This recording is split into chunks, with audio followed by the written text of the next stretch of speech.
હું Kartikeya Manojbhai Parekh, Dhoraji sessions court additional public prosecutor.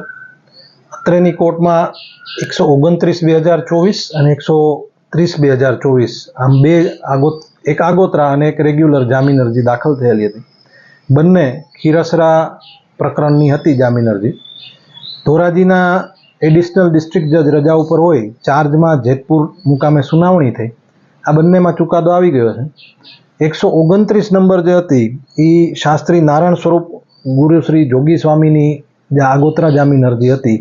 આમાં જેતપુરના મહેરબાન એડિશનલ ડિસ્ટ્રિક્ટ એન્ડ સેશન્સ જજ એલજી ચુડાસમા સાહેબે એવું નોંધ્યું છે કે આખા બનાવમાં તેમનો કોઈ રોલ નથી, પીડિતા કે ભોગ બનનારનો તેમણે કોઈ સંપર્ક કરેલો નથી, એટલે કસ્ટોડિયલ ઇન્ટ્રોગેશનની જરૂર નથી, મોટી ઉંમર છે. આ બધાને ધ્યાને લઈ અને એમને આગોતરા જામીન મંજૂર કરેલા હતા.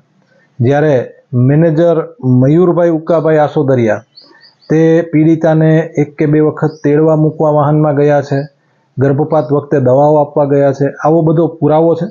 આ બધા પુરાવાઓને ધ્યાને લઈ અને મયુરભાઈ ઉકાભાઈ આસોદરિયાની રેગ્યુલર જામીન અરજી પણ રદ કરી હતી.